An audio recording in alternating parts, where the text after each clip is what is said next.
क्षेत्रातलं एक रत्न विक्रम सरांनी सांगितलं की अनेक पदव्या घेतल्या आणि अनेक ठिकाणी पदवी घेत असताना गोल्ड मेडल म्हणजे सर्वोच्च गुण प्राप्त करणारे आणि आजही सातत्याने शिक्षण घेणारे, आपल्या भेटीत येणाऱ्या प्रत्येकाला शिक्षणाची प्रेरणा देणारे असे महाराष्ट्र राज्याचे पूर्व शिक्षण संचालक आदरणीय डॉक्टर गोविंदजी नांदेड साहेब यांना मी विनंती करतो की त्यांनी आपलं मनोगत या ठिकाणी सादर करावं.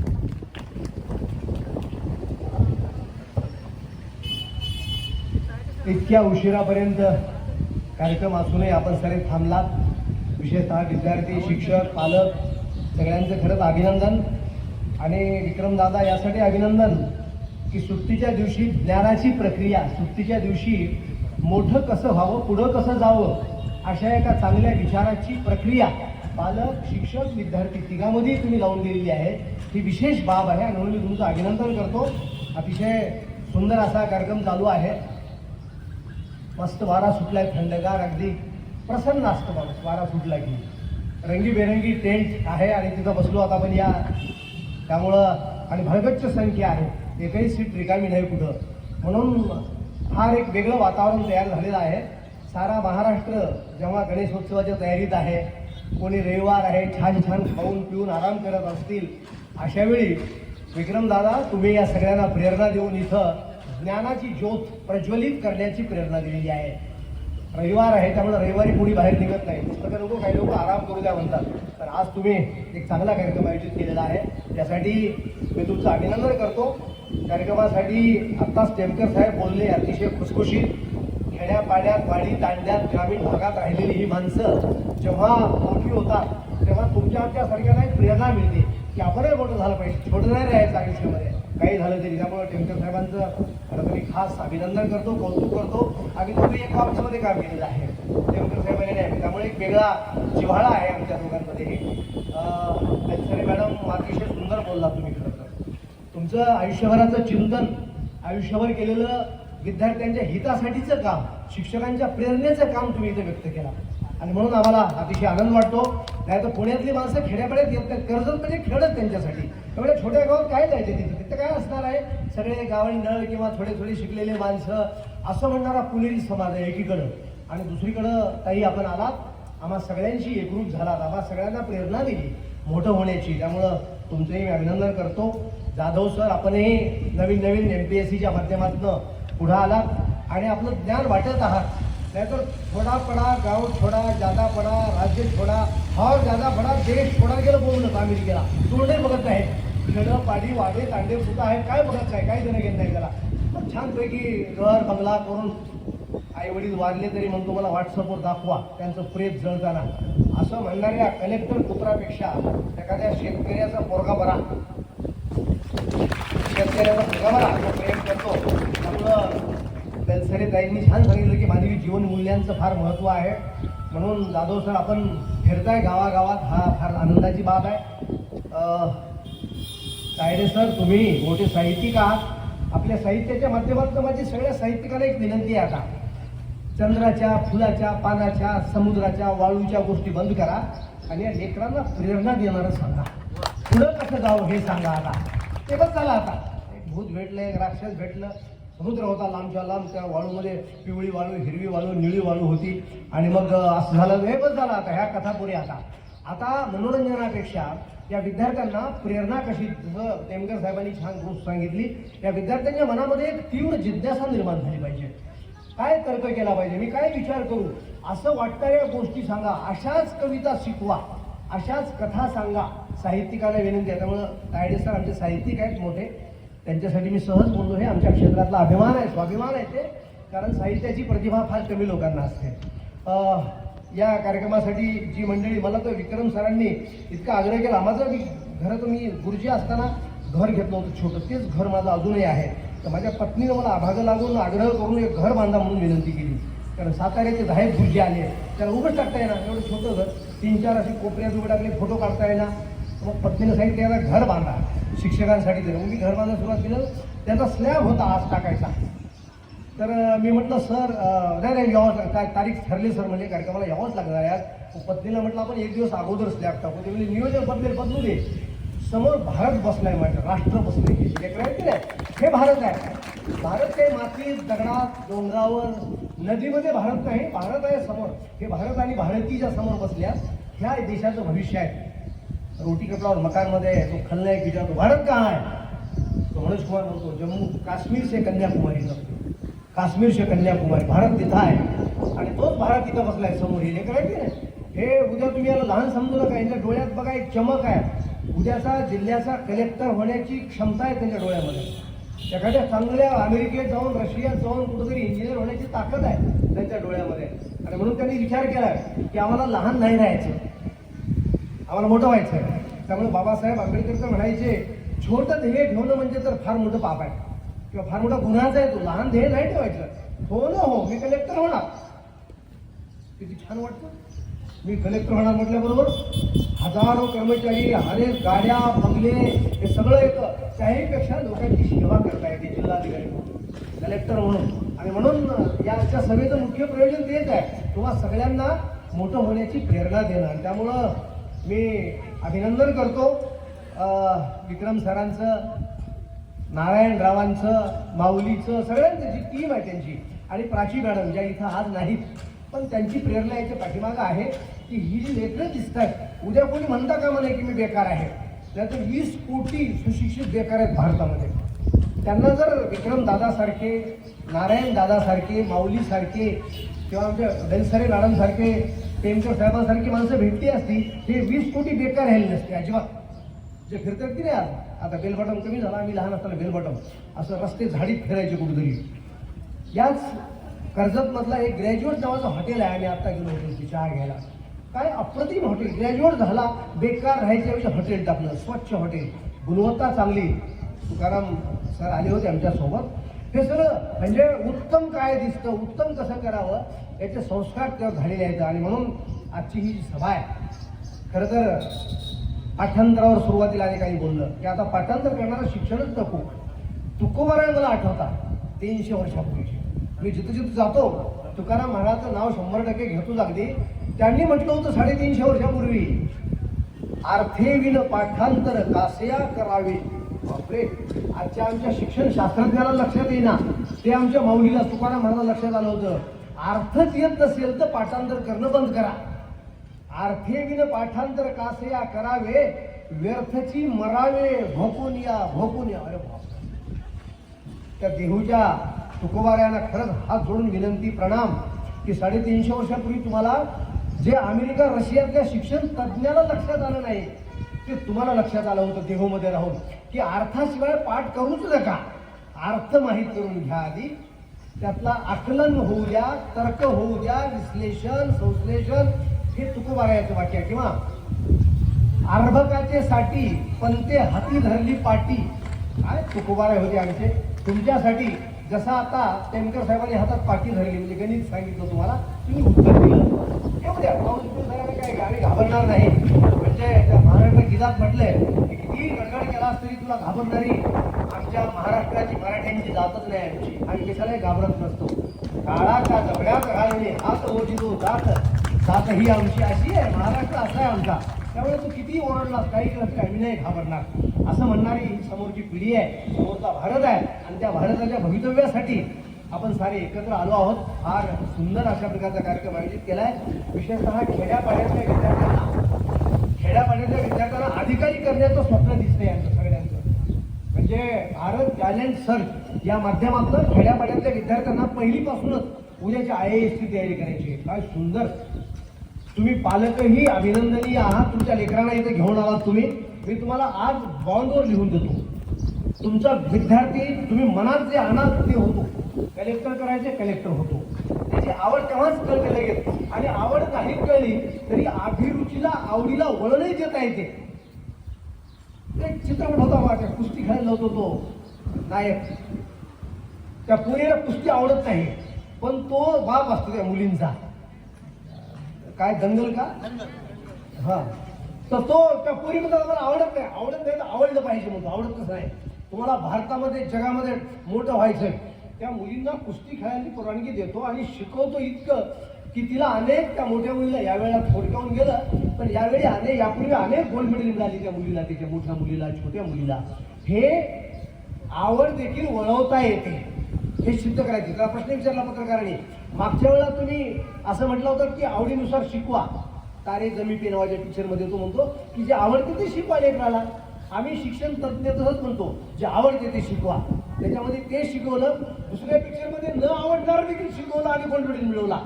तर तो म्हणाला की मुलाला ही सवय लावता येते, म्हणून जे उत्तम आहे, चांगलं आहे, त्याची शिकवण लहानपणापासून द्या. त्यासाठी घरामध्ये माझ्या प्रिय भावा बहिणींनो, पालक, आई बापांनो, घरातली चर्चा दूध सांडलं म्हणून थोबाडीत मारण्याची, तुरीची डाळ सांडली पीठ सांडलं म्हणून भांडणारी नको.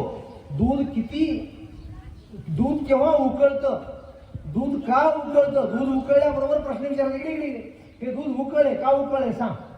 मी एका शाळेत गेलो, शिक्षकांनी प्रश्न विचारला होता. मी हा प्रश्न ताईंच्या आमच्या सेवापूर्तीच्या कार्यक्रमात म्हणालो होतो की असले प्रश्न नको. दुसरीचा प्रश्न वर्ग होता, पाऊस केव्हा पडतो. मी म्हणलं सर चुकीचा प्रश्न विचारलाय तुम्ही, पाऊस केव्हा पडतो याचं उत्तर इतकं सोपं आहे, पावसाळ्यात पडतो. सगळ्यांनी उत्तर दिलं. म्हटलं विचार केला का, हे उत्तर देताना अजिबात विचार केला नाही एकाने काहीच. मी म्हटलं पाऊस का पडतो असं विचारा, मग बघा म्हणलं. तर प्रश्न विचारला पाऊस का पडतो, मग मात्र असे शांत बसले थोडे. आणि नुसते बसले नाही, असे शून्यात बघतात. पहिलीचे, दुसरीचे, तिसरीचे, चौथीचे मुलं एखादा प्रश्न पडला की असे शून्यात बघतात, वर बघतात कुठेतरी. ते बघताना लक्षात ठेवायचं की विचार करायला सुरुवात केली यानं. आता एक वर्ग फटकन हात वर केलं, सर मला माहिती आहे उत्तर द्यायचं. ते म्हणाले सांग. उन्हाळ्यामध्ये समुद्रामध्ये ऊन पडलं की नाही, त्याची वाफ तयार होते, मग ती वाफ वर जाते, नंतर थंड वाढला की पाऊस पडतो. Very good. म्हणजे त्या मुलाने विचार केला, जसं तुम्ही विचार केला आता सरांच्या प्रश्नाचं उत्तर देताना. छान उत्तर दिलं अगदी. तुम्ही विचार करता, ही विचार करण्याची शक्ती इथं असलेल्या शिक्षकांना आमची विनंती आहे. आता इतका सुंदर एज्युमीटचा कार्यक्रम आयोजित केलाय, भारत टॅलेंट सर्च इतकं सुंदर आहे, तर शिक्षकांनी आता ज्ञानावर आधारलेले प्रश्न विचारायचे नाही. शिवाजी महाराजांच्या आईचं नाव काय होतं, जिजाबाई सगळं पाठ झालेलं आहे. पण जिजाऊनी आपलं राजा करण्याचं स्वप्न कसं पूर्ण केलं, शिवाजी महाराजांना राजा करायचं होतं, कसं पूर्ण केलं. तर लहानपणापासून गोष्टी उत्तर लगेच येतात विद्यार्थी. लहानपणापासून जिजाऊ गोष्टी सांगायच्या, राजा कसं व्हावं, प्रभू रामचंद्राच्या, पांडवांच्या वगैरे वगैरे. हे जर प्रश्न आईनं घरी विचारले लेकरांना, तर घरातलं वातावरण, प्रत्येक घरात एक विद्यापीठ तयार होते. विद्यापीठ. आई वडिलांनी मात्र दुसरी चर्चा नाही करायची, हे कसं आहे, हे असं आहे, चर्चा ही करायची अभ्यासाची. आणि वर्गामध्ये शिक्षकांनी ही चर्चा करायची. हे जे टॅलेंट सर्च आहे ना, खरं सांगतो, पहिल्या वर्गापासून कलेक्टर तयार करण्याची प्रक्रिया आहे भारत टॅलेंट सर्च म्हणजे. आणि या कर्जतचे सर्वात जास्त जिल्हाधिकारी अजून 10, 15, 20 वर्षानंतर कर्जतचे असतील. हे इतकं महत्वाचं टॅलेंट सर्च आहे, लक्षात घ्या. ही सामान्य घटना नाही. भारतामध्ये कुठेही हा कार्यक्रम चालू नाही, पण कर्जतमध्ये चालू आहे, रविवारी चालू आहे. त्यामुळं या परीक्षेला बसून जेव्हा विद्यार्थी पास होतात, विचार करतात. कधी कधी वर्गात गेल्या गुरुजीला म्हणतात, गुरुजी छोटे छोटे प्रश्न शिकवता तयारी करायला MPSCची छान तयारी होते. कुठलाही एखादा इतिहासाचा पाठ, भूगोलाचा पाठ घेतला की त्या पाठातल्या प्रत्येक जे काही शिकवताय तुम्ही, ते शिकवताना विद्यार्थ्यांना थोडंसं विचार करायला लावा. आता सरांनी फार चांगला प्रश्न विचारला होता. एका झाडावर काही पक्षी होते, दुसऱ्या झाडावर काही पक्षी होते. एका झाडावरचे पक्षी दुसऱ्या झाडावरच्या पक्षाला म्हणाले, तुमच्यापैकी एक आमच्याकडे आला तर आम्ही दुप्पट होऊ. पण त्या झाडावरचे म्हणाले, तुमच्यापैकी एक आला तर आम्ही तुमच्या बरोबर होऊ. विद्यार्थ्याला एक प्रश्न सकाळी टाकून दिला की दिवसभर डोकं खाजवतात, काय असेल रे उत्तर, काय असेल रे उत्तर. हे डोकं खाजवणं म्हणजे IAS होणं, कलेक्टर होणं आहे. पहिल्या वर्गापासून जेव्हा विद्यार्थी विचार करू लागतो, काय असेल, किती असतील बरं. इकडच्या झाडावर म्हणाले की तुमचं एक आमच्याकडे येऊ द्या, तुम्ही आणि आम्ही बरोबर होऊ. पण दुसऱ्या झाडावरचे म्हणाले, तुमचं एक आमच्याकडे येऊ द्या, आम्ही दुप्पट होऊ तुमच्यावर.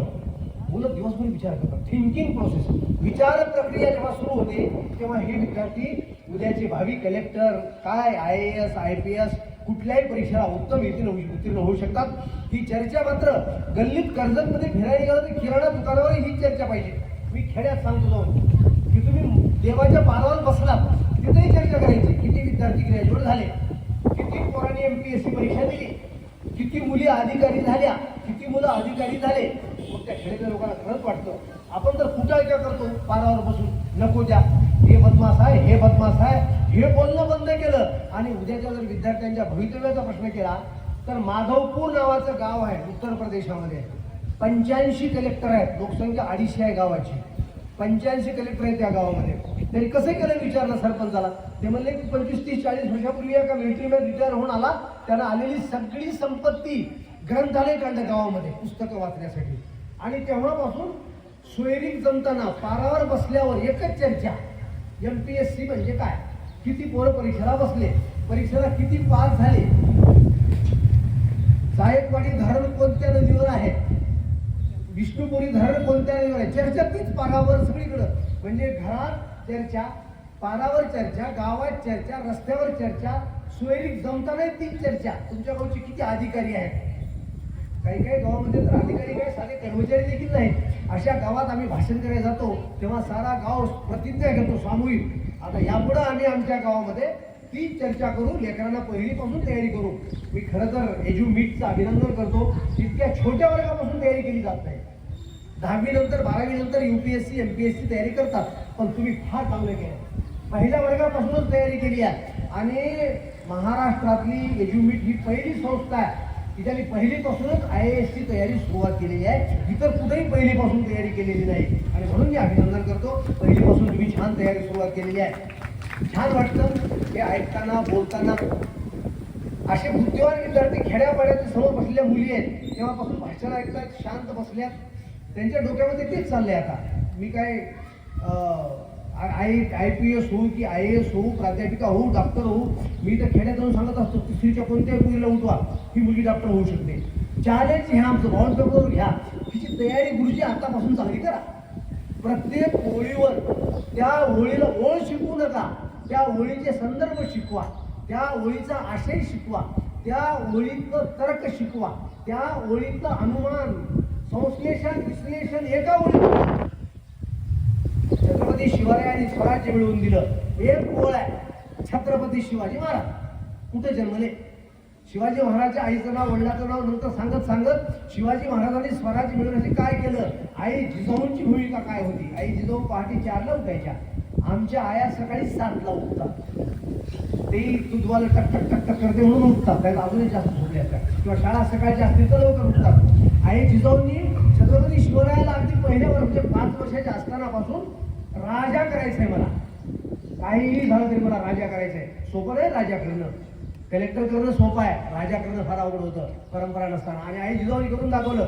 मला आयांना विनंती आहे बसलेल्या, इथून जातानाच सुरुवात करा आता डोक्यात चर्चा तीच की काय करावं, एकदम धान्य कोणतं, द्विदल धान्य कोणतं, दूध किती अंशावर उकळायला लागतं, पाऊस का पडतो, वगैरे वगैरे वगैरे. आई 24 तास विचार करू लागली की उठता बसता प्रश्न विचारते, बाप 24 तास विचार करतो, शाळेत गुरुजी विचार करतो. तुम्हाला सांगू का, 10वी 12वी पर्यंत कुठल्याही विद्यार्थ्याला IAS राहिली असते. 10वी 12वी पर्यंत इतकं नियोजनपूर्वक करा. आज तुम्ही इथं आलात म्हणजे किंवा कर्जतकर एवढ्या तरी कर्जतकरांना आपल्या मुलाच्या भविष्याची तयारी करायची नक्कीच संधी मिळणार आहे असं मला वाटतं. आर्य चाणक्य नावाचा एक माणूस होऊन गेला, त्याची इच्छा होती की राजा करायचं कोणाला तरी, कारण देश गुलामगिरीमध्ये चालला होता.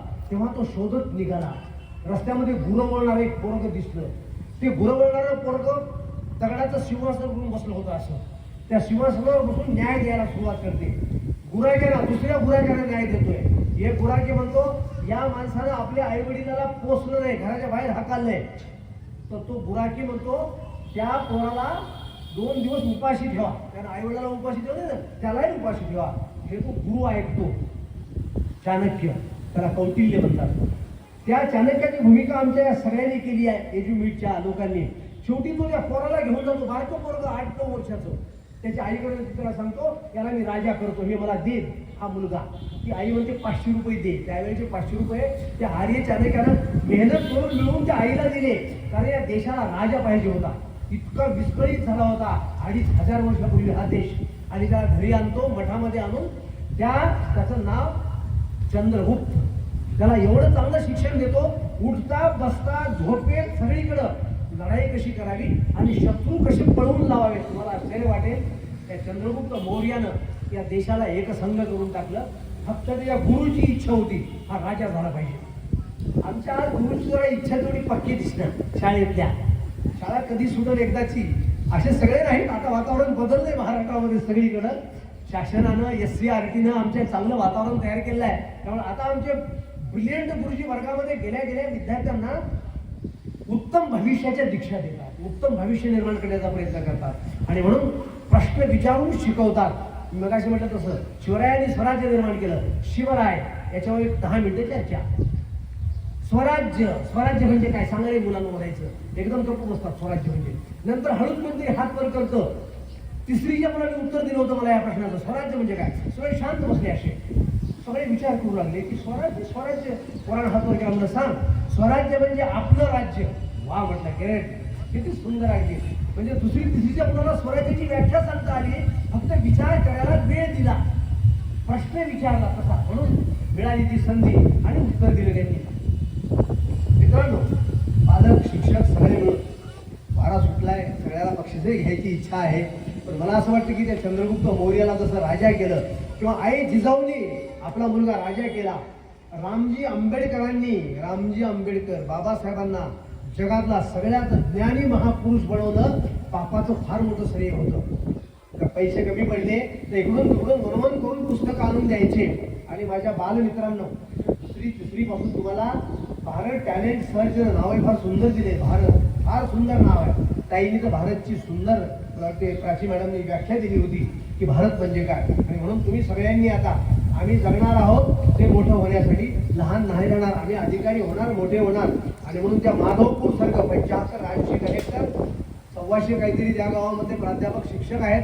तशा प्रकारे प्रत्येक गावात प्रत्येक घरामध्ये एक अधिकारी निर्माण व्हायचा असेल तर आपल्या घराची परिक्रमा पहाटे 4ला सुरू झाली पाहिजे. मी रात्री 4ला आलो इथं. आता सकाळी आम्ही मला माऊलीनं आणलं. ते म्हणजे झोपा सर, मी कसला झोपतो. मी 4च्या कधी झोपलो नाही जिंदगीमध्ये. मी 4ला म्हणजे 4ला उठतो. पहाटे 3ला जरी झोपलो तरी 4ला उठतो. खाट घाल. पत्नी म्हणते कशाला उठता, आता रिटायर झाल्या, आता उभं झोपा की नाही. नियम केलाय, नियम मोडायचा नाही. त्याला सत्य संकल्पाचा दाता परमेश्वर म्हणतात. मुलांनो, पालकांनो तुम्ही नियम करा की आमच्या घरामध्ये ज्ञानाशिवाय चर्चा नाही.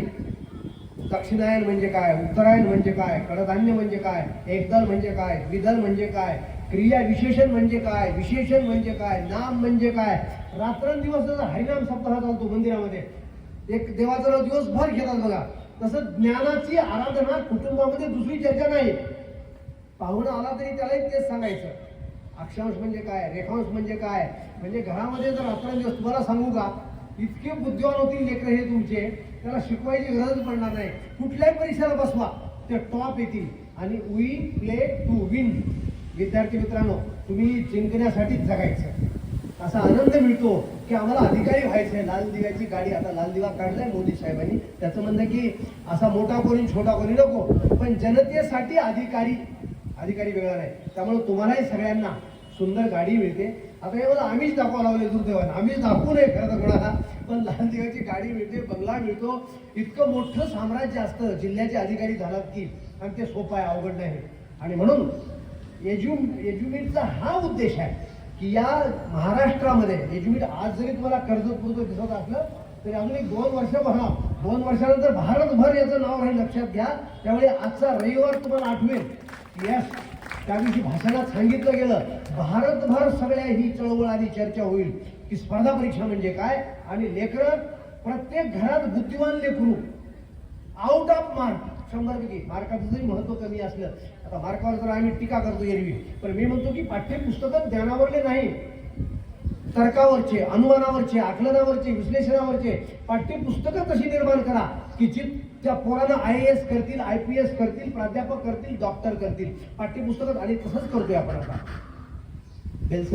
ताईंना आमच्या माहिती आहे की आपण सारी पुस्तकं बदलतोय आणि ती बदलून पुस्तकं आपण या पद्धतीची केली आहेत, तर्कावरची. आणि म्हणून माझ्या प्रिय विद्यार्थी मित्रांनो, तुमचाही टाइम टेबल असावा घरी गेलं की आता मला BTS मध्ये बसायचंय आणि राज्यात पहिले यायचे, जिल्ह्यात पहिले यायचे नक्की. आणि ज्यानं जो ठरवतो तो पहिला येतो.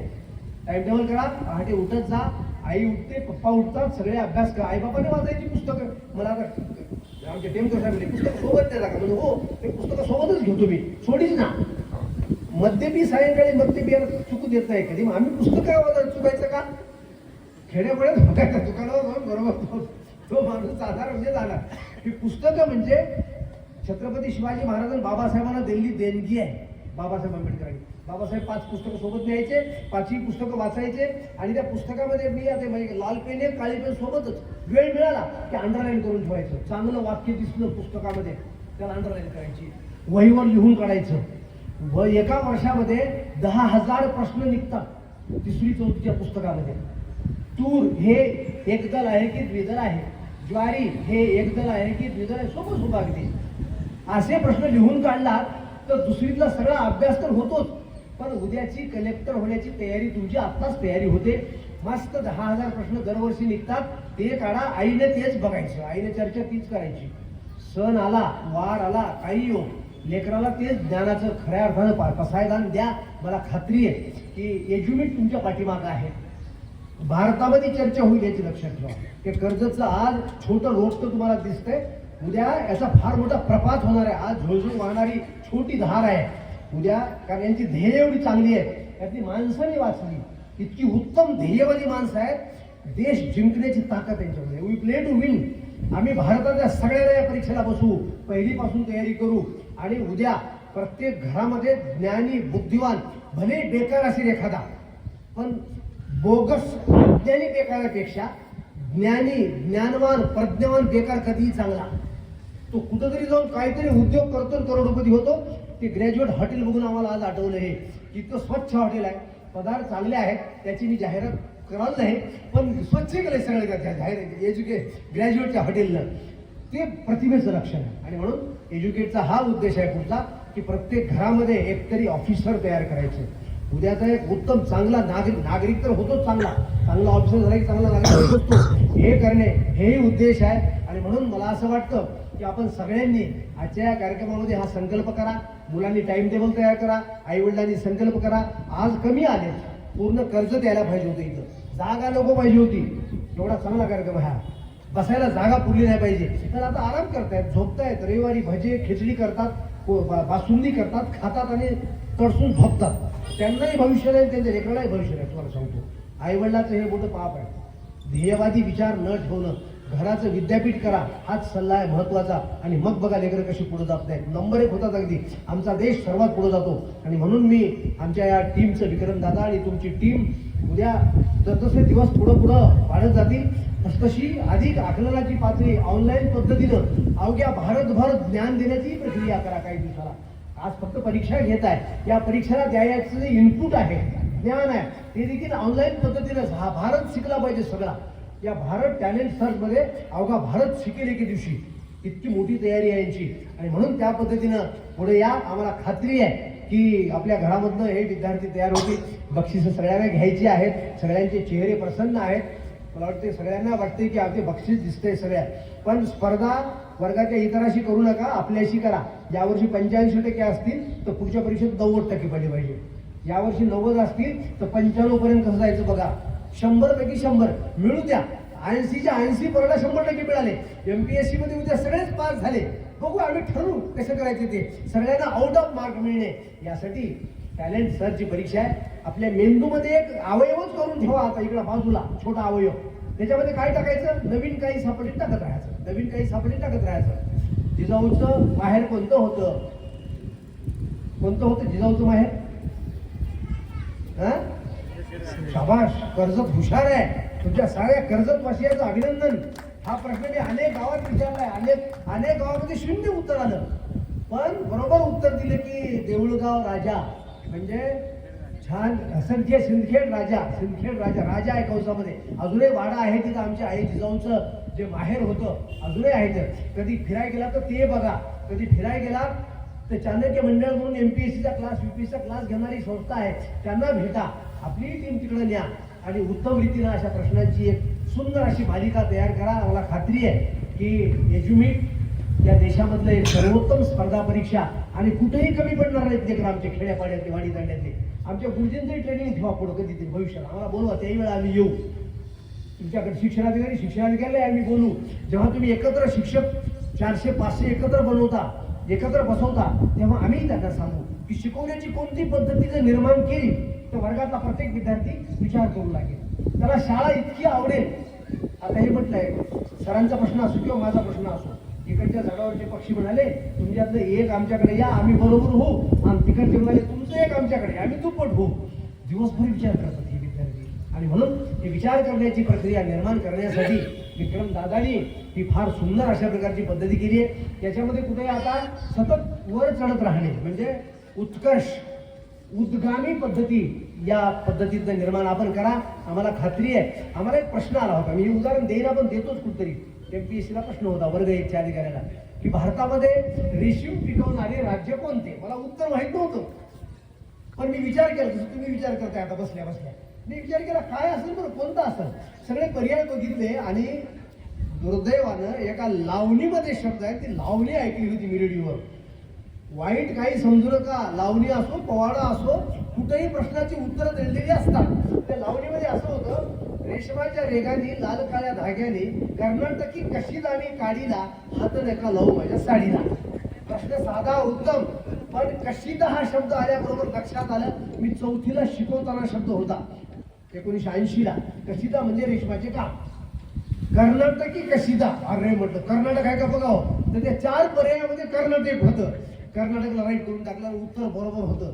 एका मार्काला देखील MPSC जाऊ शकते कधी कधी. एक लावणी 1 मार्क देऊ शकते MPSCला, एखादा पोवाडा 1 मार्क देऊ शकतो.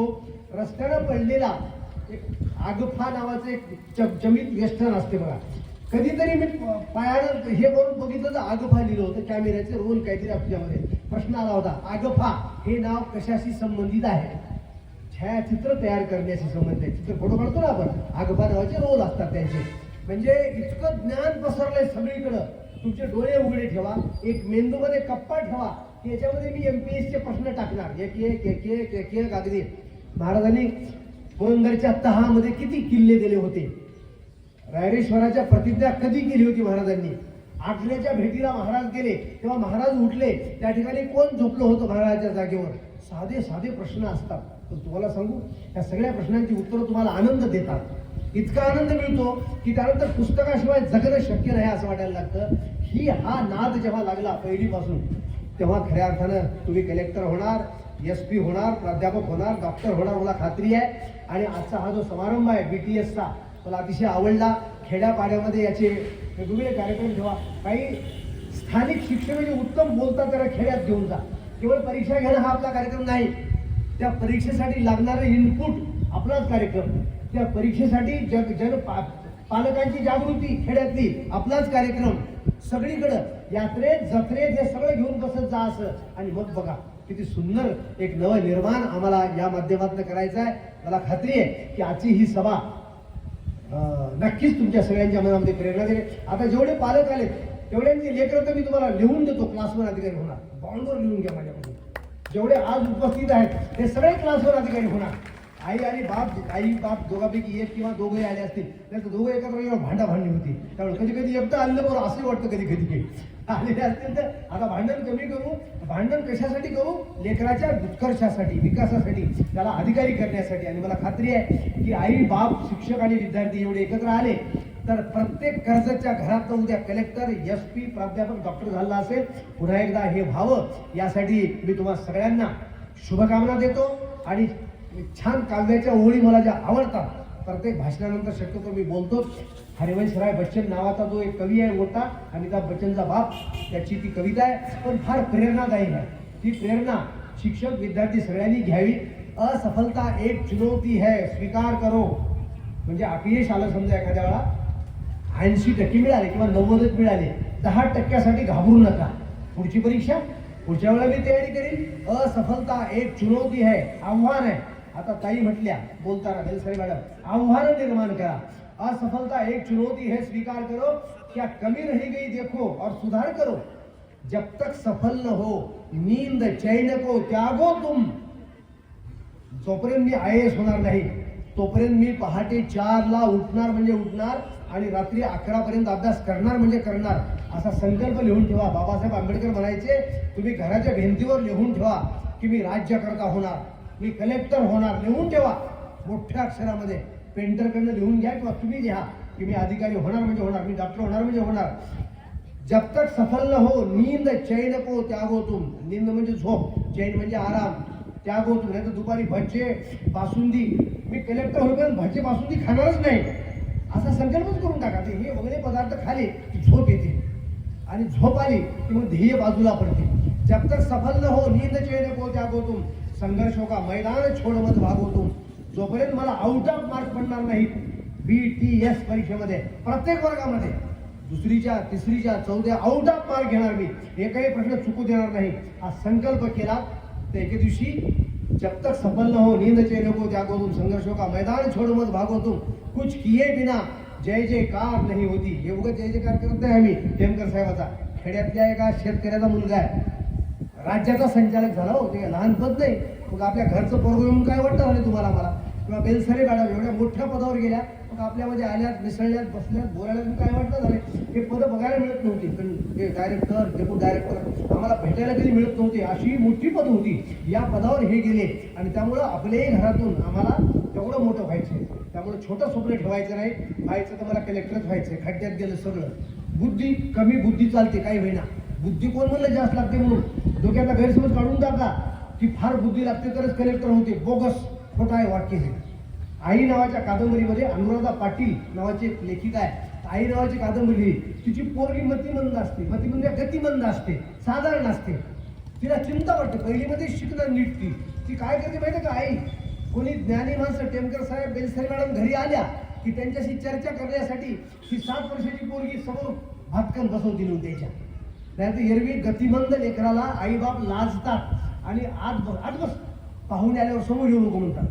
पण ती आई अशी असते, कोणी बुद्धिवान माणसं आले की आपल्या त्या कमी बुद्धीच्या लेकराला समोर येऊन बसविते. ते माणसं चर्चा करतात तिच्याशी आणि चर्चा करत करत करत करत एके दिवशी वर्ग एक अधिकारी त्या गतिमंद पोरीला त्या आईच्या पर्यंतावर वर्ग एक अधिकारी होते पोरगी ती. कारण तिने कधीच लाजली नाही. तिचं म्हणणं माझ्या पोरीला काही येत नाही की नाही. टेमकर साहेब हुशार आहे, बेलसरे मॅडम बुद्धिवान आहे, जाधव सर बुद्धिवान आहे. त्या पोरीला समोर बसून म्हणायचं आता बोल यांना, त्यांनाही म्हणायचं बोला सरीला. मग ती चर्चा करायची. हळूहळू बुद्धी वाढत जाते, मेहनत वाढत जाते आणि गतिमंद असलेली मुलगी वर्ग एक अधिकारी होती त्या कादंबरीमध्ये. आई नावाची कादंबरी, अनुराधा पाटलाची कादंबरी आहे. अशा पद्धतीनं जे काही विद्यार्थी ढ नाही जगामध्ये, एकही नाही, डोक्यात काढून टाका. ढ झाला असेल तर तुमच्या वागण्यामुळे ढ झालाय तो. त्याला उठता बसता शिव्या देणे. एका शाळेत जाऊन पोराला विचार नाव काय रे, म्हणजे नाव महाद्र्या. म्हणलं महाद्र्या कुठलं नाव आलं, हो सर म्हणजे सर मला महाद्र्याच म्हणतात. आणि आईबापही महाद्र्या. आईबाप महाद्र्या म्हणल्यामुळं सरही त्याला महाद्र्याच म्हणायला सुरू केली. त्याचं नाव माधवराव. मी म्हणलं माधवराव इकडे या. ते पोरगं इतकं खुश झालं. आत्मसन्मान, लेकराला घरामध्ये मान द्या, त्याचं कौतुक करा, त्याचा सन्मान करा घरामध्ये. ते पोरगं अधिक उत्तम शिकतं, त्याचा अभ्यास 35% जास्त होतो, त्याची बुद्धी 35% वाढते. घरामध्ये सन्मान द्या. उठ बस त्याला शिव्या देणे, बोलू आहेस, मूर्ख आहेस, नालायक आहेस, गाढव आहेस, घरामध्ये एकदाही वाक्य येऊ द्यायचं नाही कोणीच्या पुढे. आता जिंदगीभर बघा मुलं काही सुधरत नाहीत. जय हिंद, जय महाराष्ट्र. थँक्यू, धन्यवाद. जोरदार